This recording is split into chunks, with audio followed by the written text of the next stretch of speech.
नमस्कार, आप देख रहे हैं खबर पहाड़। तमाम अहम खबरों के साथ मैं हूं आलोक। खबर देहरादून से इस वक्त की बड़ी खबर। यूके ट्रिपल एससी परीक्षा में धांधली का मामला अब तूल पकड़ता जा रहा है। यूके ट्रिपल एससी के चेयरमैन ने दिया इस्तीफा। एस राजू ने अपने पद से फिलहाल इस्तीफा दे दिया और भर्ती परीक्षा में दरअसल धांधली के चलते इस्तीफा दिया। तो नाम आ रहा था और इस बीच जांच भी चल रही थी, लेकिन इस बीच एस राजू ने इस्तीफा दिया और इसके पीछे साफ तौर पर एस राजू ने कहा कि नैतिकता के आधार पर यह इस्तीफा दिया है। 2016 से चेयरमैन के पद पर तैनात थे एस राजू। भर्ती में हुए घोटाले की एसटीएफ फिलहाल जांच कर रही है। एसटीएफ की जांच लगातार जारी है। मामला सामने आया, इस बीच सीएम धामी ने इस मामले में जांच के आदेश दिए और एस राजू जो कि अध्यक्ष हैं, उन्होंने दिया इस्तीफा और उन्होंने साफ तौर पर कहा कि नैतिकता के आधार पर उन्होंने ये इस्तीफा दिया है। तो परीक्षा के पहले ही पेपर लीक हुआ था। उत्तराखंड से बड़ी खबर, यूके ट्रिपल एससी परीक्षा में धांधली का मामला। चेयरमैन ने दिया इस्तीफा। एस राजू ने अपने पद से इस्तीफा दिया और साफ तौर पर कहा कि वो नैतिकता के आधार पर यह इस्तीफा दे रहे हैं। और मामला सामने आने के बाद सीएम धामी ने इस मामले में फिलहाल जांच के आदेश दिए थे। भर्ती में हुए घोटाले की आपको बताते चले कि एसटीएफ जांच कर रही है, जिसकी जांच में अभी कई नाम आने वाले समय में आ सकते हैं, लेकिन अध्यक्ष ने फिलहाल इस्तीफा दिया। परीक्षा में धांधली के चलते सेवा चयन आयोग के अध्यक्ष एस राजू साहब ने आज इस्तीफा दे दिया है। अपनी पूरी लाइफ में ईमानदारी के साथ उन्होंने काम किया है और कई बार इसको लेकर उन पर कभी सवाल नहीं उठे हैं। आज आपने इस्तीफा दिया, क्यों? जब से ये वीपीडीओ भर्ती आया था तब से मुझे शिकायत मिलता रहा है कि साहब इसमें कुछ सेंधमारी हो गई है। मैं प्रूफ मांगता रहा, भाई कुछ प्रूफ दे दो। कोई दे नहीं पा रहा था, लेकिन सब लोग कह रहे थे गड़बड़ हो गया उसका। तो फिर मैंने सोचा कि भाई इसको देख लें। तो मैंने स्वयं पिछले 7-8 एग्ज़ाम के लिए मैंने एनालाइज किया है, करके लगभग 22 लोगों को मैंने चिन्हित किया है। फिर मैं उसको भेजा था साइबर सेल को, भाई इसको देख, इनके मोबाइल रिकॉर्ड वगैरह चेक कर लो और मुझे बताओ कि क्या है यह मामला इसका। तो साइबर सेल ने मुझे कहा कि मोबाइल रिकॉर्ड चेक करने के बाद साहब इसमें कुछ तो संदिग्ध लग रहा है, कुछ गहराई से करना पड़ेगा। तो मैंने सोचा कि ठीक है, अगर ऐसा है तो फिर एफआईआर कर दिया जाए। तो मैं जानता था कि एफआईआर करने में नकल माफिया बहुत इसमें सफ़ेद पोश भी आ सकते हैं।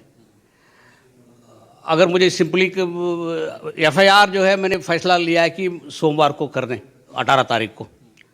और कुछ 2-3 दिन से वो थाने में पड़ा रहा, वो थोड़ा त्रुटियाँ हो गई थी इसके बाद आके फ्राइडे में किया है। अगर सच ये है कि अगर मैं इसको रफा दफा करना चाह रहा था तो मैं तो एग्ज़ाम को एक बार कैंसिल कर दिया होता, सबको छुट्टी कर दिया होता। लेकिन उसकी समस्या ये होती है, नकल माफिया बच जाता है उसमें।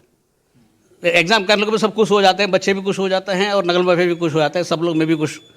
तो लेकिन मैं चाहता था कि इसमें भले हो मेरा नौकरी चला जाए, माफिया को पकड़ना चाहिए। ये थे एस राजू साहब, जिन्होंने साफ तौर पर कहा कि मैं ईमानदारी से काम करूंगा और अगर मैं काम नहीं कर पाया तो मैं इस्तीफा दे दूंगा। तो उन्होंने इस्तीफा दे दिया। कैमरामैन पवन के साथ मैं पंकज पंवार, भारत समाचार, देहरादून। और इस मामले में ज्यादा जानकारी के लिए बात करेंगे अपनी संवाददाता पंकज से। पंकज, जिस तरीके से आपने अभी इंटरव्यू लिया और उन्होंने साफ तौर पर तमाम सारी चीजों का जिक्र किया, अध्यक्ष ने, उन्होंने एक बात उनकी बड़ी क्लिक करी। उन्होंने साफ तौर पर कहा भले ही नौकरी चली जाए, लेकिन जो किस तरीके से जो भ्रष्टाचार का मामला है और मुख्य आरोपी है, वो कहीं ना कहीं पकड़ में आना चाहिए। बिल्कुल। और अगर कहा जाए तो कई चीजों पर उन्होंने बात कही है और सबसे पहली बात यह है कि एस राजू उत्तराखंड के वरिष्ठ आईएएसओ में से एक रहे हैं, जिनको बाद में यूके एसएससी का अध्यक्ष बनाया गया। उनके अगर कहा जाए अध्यक्षता में कई ऐसे पेपर कंडक्ट कराए गए और लगातार पेपर कंडक्ट कराए गए, जिससे कई युवाओं को नौकरी मिली जो काफी समय से अटके हुए थे। लेकिन कुल मिलाकर अगर देखा जाए, अब जो मामला सामने आया है वो काफी संगीन था कि आखिरकार कैसे एक पेपर लीक हो जाता है और किस तरीके से उस पर लगातार कार्रवाइयां हो रही हैं। तो 14 लोग अभी तक पकड़े जा चुके हैं। लेकिन जब मेरी एस राजू से बात हुई, उन्होंने साफ तौर पर कहा कि ये तो अभी छोटी मछलियां हैं, बड़ी मछली है वो है धामपुर में। उनका कहना है कि इनका सरगना बैठा हुआ है, वो तो धामपुर में बैठा हुआ है, वो जिसको अभी तक पकड़ा नहीं गया है। तो कुल मिलाकर आप समझ सकते हैं कि जो एस राजू हैं उन्होंने साफ तौर पर एक बात कही है कि भले ही मेरी नौकरी चली जाए, लेकिन मैं इस मामले को बिल्कुल भी नहीं चूकने देना चाहता था। नैतिकता के आधार पर उन्होंने इस्तीफा दे दिया और साफ तौर पर उन्होंने कहा है कि इस पूरे मामले में सरकार को और तह तक जाना चाहिए और इसमें कई सफेद पोस्टों के भी होने की संभावना उन्होंने जताई है। यानी कि जिस तरीके से जांच का दायरा पंकज बढ़ता जा रहा है, आने वाले समय में कुछ बड़ी मछलियां या यूं कहें कि कुछ बड़े नाम भी बहुत जल्दी सामने आ सकते हैं, खास करके जिस सरगना को लेकर के एसटीएफ तलाश कर रही है।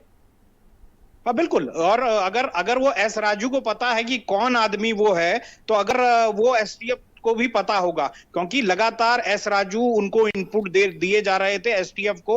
और अगर कहा जाए तो आयोग की तरफ से ही कई इनपुट दिए गए हैं एसटीएफ को। एसटीएफ ने सीधे तौर पर जो अभी तक की कार्रवाई की है उस पर एस राजू ने बोला वो ठीक है, लेकिन अभी भी सरगना जो है उनको पकड़ा जाना वो है। और इस पे एक बात उन्होंने मेरे से कही है, उन्होंने साफ तौर पर कहा कि जो सफेद पोश है, क्योंकि कई ऐसे नेता लोग भी उनके पास आते थे कि हमारे लोगों को नौकरी लगा दीजिए या फिर ये कर दीजिए वो कर दीजिए, तो उन्होंने साफ तौर पर कहा कि उनको इस पे शक है कि कहीं ना कहीं कुछ सफेद पोश इसमें हो सकते हैं। बिल्कुल, और इसी मकसद से उन्होंने नैतिकता के आधार पर इस्तीफा दिया। फिलहाल जांच जारी है, नजर रखिएगा आप इस खबर पर। हम आगे लगातार आपसे अपडेट लेंगे। बहुत बहुत